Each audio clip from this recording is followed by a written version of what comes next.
नमस्कार, मी डॉक्टर विजय शिंदे, सहाय्यक प्राध्यापक, अर्थशास्त्र विभाग प्रमुख, गोखले एज्युकेशन सोसायटीचे कला वाणिज्य विज्ञान महाविद्यालय जव्हार, जिल्हा पालघर.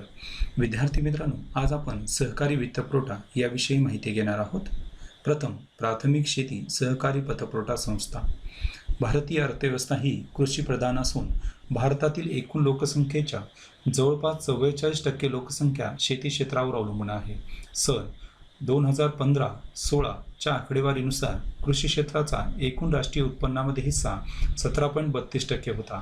भारतीय शेतकऱ्यांची आर्थिक व सामाजिक स्थिती दयनीय असल्यामुळे व सरकारची शेतीविषयकची उदासीनता या सर्वांमुळे शेती विकासासाठी पाहिजे तशी गुंतवणूक करणे शक्य होत नाही. त्यामुळे कृषी उत्पादन व उत्पादकता कमी राहून शेतकरी दारिद्र्याच्या दुष्टचक्रात अडकतो. यातून सुटका होण्यासाठी प्राथमिक सहकारी संस्थेची स्थापना 1904च्या कायद्याने झाली. त्यामुळे प्राथमिक कृषी सहकारी पतपुरवठा संस्था ही सहकारी पतपुरवठा चळवळीचा सर्वात मोठा आधार असून त्याला महत्त्वाचे स्थान आहे. आता आपण प्राथमिक शेती सहकारी पतपुरवठा संस्थेची व्याख्या पाहूया. आपल्या आर्थिक गरजा पूर्ण करण्यासाठी आणि शेती उत्पादनात वाढ करण्यासाठी परस्पर सहाय्य आणि सहकाराच्या तत्वावर ग्रामीण भागातील लोकांनी स्थापन केलेली संस्था होय. सभासदत्व: छोटे शेतकरी, सीमांत शेतकरी, शेतमजूर, कारागीर इत्यादी या संस्थेचे सभासद असतात. व्यवस्थापन हे लोकशाही पद्धतीने चालते. सभासदांच्या मतांची व विचारांची कदर केली जाते. विश्वासात घेऊन निर्णय घेतले जातात. वर्षातून एकदा सर्वसाधारण सभा होते. कार्यक्षेत्र: किमान 600 ते 3000 लोकवस्तीमागे एक संस्था, तसेच 3 ते 4 मैल परिसरातील व्यक्तींना या संस्थेचे सभासदत्व मिळते. आता आपण प्राथमिक कृषी सहकारी पतपुरवठा संस्थेची उद्दिष्टे व कार्य पाहूया. सभासदांकडून ठेवी गोळा करणे. सभासदांमध्ये बचतीची प्रवृत्ती वाढवणे व बचतीस प्रोत्साहन करणे. सभासदांना कर्ज वितरित करणे व कर्ज वाटपावर लक्ष ठेवणे. कर्ज वसुली करणे. सभासदांना साखर, रॉकेल व कपडे यासारख्या उपभोग्य वस्तूंचा पुरवठा करणे. सभासदांची आर्थिक क्षमता पाहून उत्पादन व उपभोग्य यासाठी कर्ज पुरवठा करणे. शेतमाल साठवणूक व शेतमालाची विक्री सहकारी तत्वावर करण्यासाठी प्रेरणा देणे. सभासदांना शिक्षण, प्रशिक्षण देऊन परस्पर सहकार्याचे महत्त्व पटवून देणे. सभासदांना नवीन तंत्रज्ञान, शेती संशोधन याची माहिती देऊन तांत्रिक मार्गदर्शन करणे. शेती उपयोगी साहित्यासाठी कर्ज पुरवठा करणे. विद्यार्थी मित्रांनो, आता आपण प्राथमिक सहकारी पतपुरवठा संस्थेची प्रगती पाहूया.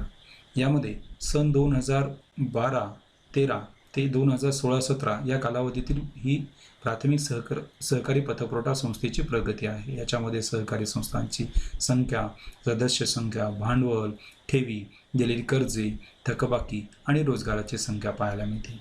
सध्या 2016-17मध्ये प्राथमिक सहकारी पतपुरवठा संस्थेची सभासद संख्या 97,961 आहे. तर या संस्थेकडून रोजगार मात्र 1,72,563 लोकांना रोजगार उपलब्ध झालेला आहे. आता आपण प्राथमिक सहकारी पतपुरवठा संस्थेसमोरील समस्या बघूया. अकार्यक्षम संस्था. सन 1969च्या भारतीय ग्रामीण पतपुरवठा पाहणी समितीच्या मते भारतातील बहुसंख्य प्राथमिक कृषी सहकारी पतपुरवठा संस्था या अर्थक्षम नसून त्या अकार्यक्षम आहेत. तसेच उत्पादनावर आधारित पतपुरवठा करण्यामध्ये त्यांचे कार्य असमाधानकारक आहे. असमतोल विकास. प्राथमिक कृषी पतपुरवठा संस्थेची संख्या खूप असली तरी राज्यनिहाय यामध्ये कमालीची विषमता दिसून येते. या संस्थेची काही राज्यातील प्रगती नेत्रदीपक असून काही राज्यातील प्रगती खूपच कमी आहे. अपुरे भांडवल. ही संस्था आर्थिकदृष्ट्या पूर्णपणे सक्षम नसल्यामुळे तसेच संस्थेकडे गोळा होणारा निधी व भागभांडवल कमी असल्यामुळे सभासदांची आर्थिक गरज भागविता येत नाही. कर्जाचा अनुत्पादक वापर. या संस्थांकडून होणारा कर्जाचा पुरवठा ज्या हेतूने केला जातो तो हेतू साध्य होत नाही.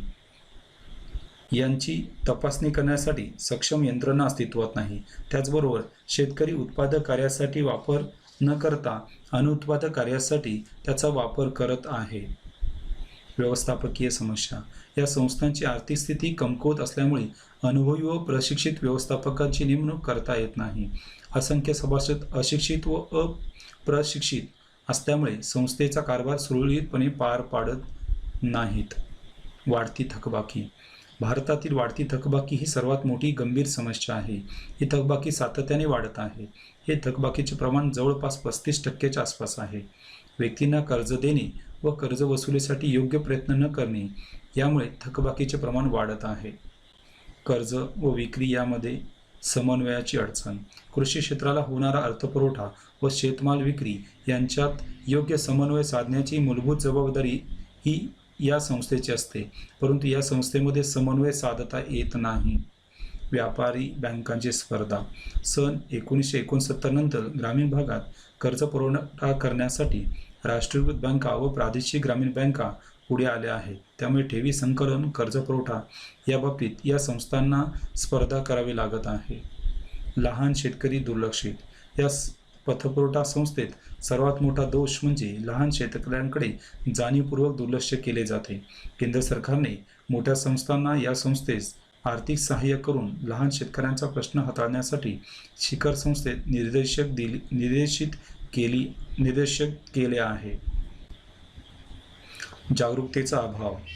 या संस्थेतील सभासद हे अशिक्षित व अज्ञानी असल्यामुळे संस्थेच्या कारभाराविषयी जागरूक नसतात, परंतु केवळ कर्ज घेण्यासाठी संस्थेकडे जातात. त्याचा परिणाम म्हणून संस्थेतील कारभार, भ्रष्टाचार व ध्येय धोरणे इत्यादीबाबत जागरूकता नाही. राजकारणाचा प्रभाव. प्राथमिक कृषी पतपुरवठा संस्था या आर्थिकदृष्ट्या दुर्बल लोकांच्या हितासाठी असल्या तरी प्रत्यक्षपणे या संस्थेच्या कारभारावर बहुतांशी जमीनदार, मोठे व्यापारी, सावकार, राजकारणी मंडळी आहेत. त्यामुळे आपल्या आर्थिक फायद्यासाठी या संस्थेचा मोठ्या प्रमाणात वापर केला जातो. आता आपण उपाययोजना बघूया. पतपुरवठा संस्थांची पुनर्रचना करणे आवश्यक आहे. पतपुरवठा संस्थांना ग्रामीण बँकेचे स्वरूप दिले पाहिजे. थकबाकीचे प्रमाण कमी केले पाहिजे. भांडवल निधी वाढवणे आवश्यक आहे. कर्ज धोरणात बदल करणे गरजेचे आहे. व्यवस्थापकीय बदल घडवून आणला पाहिजे. पीक कर्ज पद्धतीची योग्य अंमलबजावणी करणे आवश्यक आहे. कर्जपुरवठा व शेतमालाची विक्री यांच्यात योग्य समन्वय साधणे आवश्यक आहे. लहान शेतकऱ्यांना उत्तम सेवा प्रदान केल्या पाहिजेत. राज्यकर्त्यांचा हस्तक्षेप टाळला पाहिजे. आता आपण जिल्हा मध्यवर्ती सहकारी बँकांची माहिती घेऊया. देशात जिल्हा मध्यवर्ती सहकारी बँका या DCC या बँक नावाने लोकप्रिय आहेत. ग्रामीण भागातील आर्थिक विकासामध्ये या अनन्यसाधारण असे महत्त्व आहे. जिल्हा मध्यवर्ती सहकारी बँका या जिल्हा स्तरावर कार्य करीत असतात, म्हणून या बँकांना जिल्हा मध्यवर्ती बँका असे संबोधतात. त्या जिल्ह्यातील प्राथमिक सहकारी संस्था या जिल्हा मध्यवर्ती सहकारी बँकेचे सभासद असतात. जिल्ह्यातील प्राथमिक सहकारी संस्था व राज्य सहकारी बँका यामध्ये दुवा किंवा समन्वय साधण्याचे काम या बँका करीत असतात. एकंदरीत भारतीय अर्थव्यवस्था ही ग्रामीण अर्थव्यवस्था असून शेतीला प्राधान्यक्रम असल्यामुळे साहजिकच जिल्हा पातळीवर जिल्हा मध्यवर्ती सहकारी बँकेला उच्च स्थान आहे. त्यांची व्याख्या बघूया. अशी बँक जी विशिष्ट जिल्ह्यात स्थापन झालेली असते, जी आपल्या जिल्ह्यातील सहकारी संस्थांना आपल्या भांडवलाच्या कुवतीनुसार कर्ज देते आणि सहकारी कायद्याच्या व बँकिंग कायद्याच्या चौकटीत राहून इतर बँकिंगचा व्यवहार करते. जिल्हा मध्यवर्ती सहकारी बँकेचे उद्दिष्ट व कार्य. जिल्ह्यातील प्राथमिक सहकारी संस्थांना अर्थपुरवठा करणे. सभासद व बिगर सभासदांकडून ठेवी स्वीकारणे. शहरी व ग्रामीण भागात दुवा साधण्याचे काम करणे. प्राथमिक सहकारी पतपुरवठा संस्थांना गुंतवणुकीसाठी सुरक्षित व्यवस्था तयार करून देणे. ग्रामीण भागात बँकांची स्थापना करणे. जिल्ह्यातील प्राथमिक सहकारी पतपुरवठा संस्थेच्या कामकाजावर नियंत्रण ठेवणे. प्राथमिक बँकांना दिशा देण्याचे कार्य करणे. बियाणे, खते, खाद्यपदार्थ व उपभोग्य वस्तू यासारख्या बिगर पतपुरवठा घटकांचा पुरवठा करणे. ग्रामीण उद्योग, कृषी माल प्रक्रिया उद्योग यांना वित्त पुरवठा करणे. राज्य सहकारी बँकांचे प्रातिनिधिक बँक म्हणून कार्य करणे. जिल्हा पातळीवर सहकारी चळवळीचे नेतृत्व करून सहकारी चळवळ वाढीस लावणे. आता आपण त्यांचे सभासदत्व बघूया. जिल्ह्यातील सर्व प्राथमिक शेती सहकारी पतपुरवठा संस्था, सहकारी विपणन संस्था, सहकारी ग्राहक संस्था, औद्योगिक सहकारी संस्था, नागरी सहकारी बँका इत्यादी जिल्हा मध्यवर्ती सहकारी बँकेच्या सभासद असतात. व्यवस्थापन. DCC बँकेचे व्यवस्थापन लोकशाही पद्धतीने चालते. संचालक मंडळ 12 ते 15 व्यक्ती असतात. सभासदांमधून संचालक मंडळ व अध्यक्ष उपाध्यक्ष यांची निवड केली जाते. प्राथमिक शेती सहकारी पतपुरवठा संस्थेवर देखरेख ठेवण्याचं काम व्यवस्थापन मंडळ करते. पर्यवेक्षक यातूनच नियुक्त केला जातो. कार्यक्षेत्र. RBIच्या धोरणानुसार एक जिल्हा एक बँक, संपूर्ण जिल्हा हे या बँकेचे कार्यक्षेत्र असते. आता आपण जिल्हा मध्यवर्ती सहकारी बँकेची प्रगती बघूया. सन 2012-13 ते सन 2016-17 या कालावधीतील सहकारी जिल्हा मध्यवर्ती सहकारी बँकेची बँकेच्या संस्थेची संख्या, सदस्य संख्या, भागभांडवल, ठेवी, दिलेली कर्जे, थकबाकी व रोजगाराची संख्या या ठिकाणी दर्शवली आहे. सन 2016-17 मध्ये 371 जिल्हा मध्यवर्ती सहकारी बँका होत्या. तर या बँकांनी दिलेली रोजगार संख्या आहे 83,159 एवढ्या लोकांना रोजगार मोठ्या प्रमाणात उपलब्ध करून दिलेला आहे. आता आपण जिल्हा मध्यवर्ती सहकारी बँकेसमोरील ज्या अडचणी आहेत त्याचा विचार करूया. भांडवल कमतरता.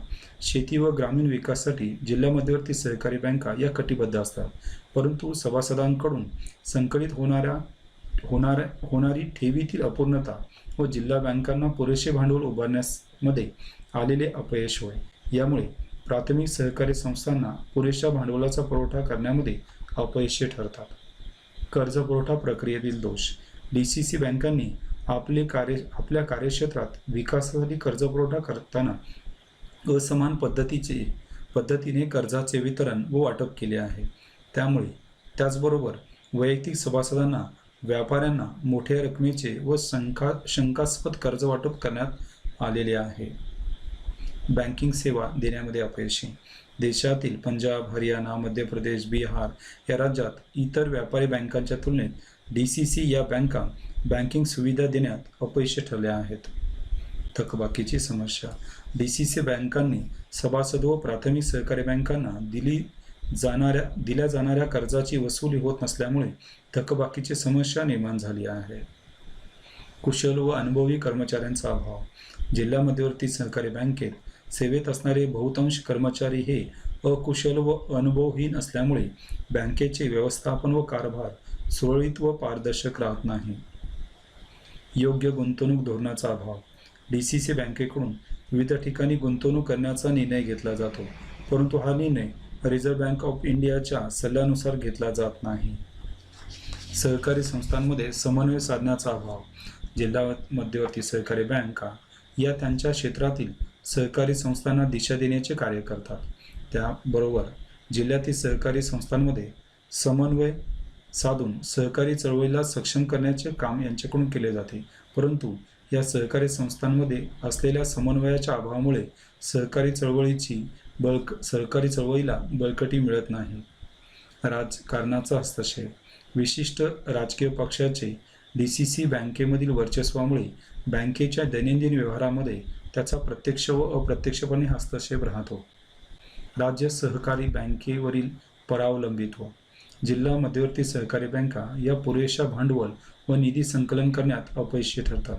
त्यामुळे त्यांना कर्ज व निधीसाठी बहुतांशी नाबार्ड व राज्य सहकारी बँकेवर अवलंबून राहावे लागते.